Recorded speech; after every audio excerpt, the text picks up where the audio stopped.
Yeah, yeah, yeah, yeah, yeah.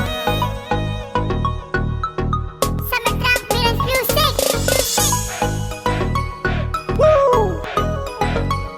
Yeah, yeah. Let's go! Dali na kay malagaw ta sa pinasahikag pinakatahong nga isla higante, Carles, Iloilo, ang lugar nga kung diin nag-ogin tawo. Isa sa pinakadabis nga lugar sa bilog nga Pilipinas akong ginapabuga. Panamit ang mga pagkaon sa kagbarato sa kanang isang lugar ma-enjoy gidya ang grupo.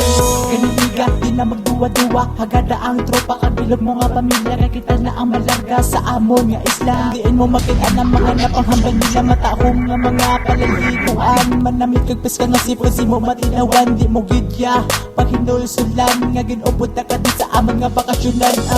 Di ba nakita mo man ang palibot, sa sobra katahom, ikaw gidya ang nakibot. Balaan ko kung ano ka ka-excited, ako sa tsura mo, bisan hindi ka pa manugid. Relax lang, kalmahiban lang, pwede ka pagkatuloy kay papawunta lang ka. Ulatan lang, magabot na ka, sa ilibot naging kato sa bilog nga isla.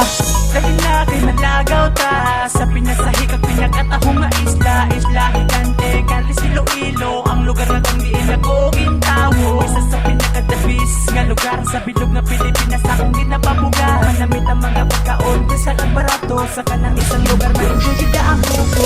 Ang manigaling Enchanted Island, abi ko anay ara ko sa Thailand, kay katinaw sang tubig dagat kag white sand, dabis gidya gihapon ang akon nga homeland. Di ko gidya pag ibaylo, bisa nagdago ko sa syudad sa Iloilo. Kinapangita-ngita ko gidang paraiso, sining lugar kung diin ako natawo.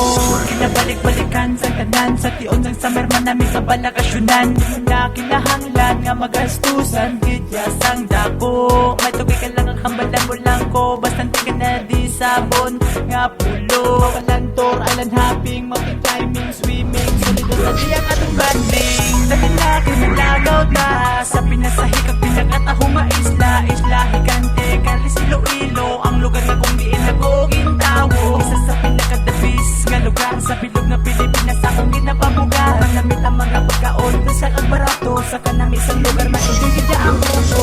Dali na kay malagaw ta sa pinasahikag pinakatahong nga isla higante, Carles, Iloilo, ang lugar nga kung diin nag-ogin tawo. Isa sa pinakadabis nga lugar sa bilog nga Pilipinas akong ginapabuga. Manamit ang mga pagkaon sa kagbarato sa kanang isang lugar ma-enjoy gidya ang grupo.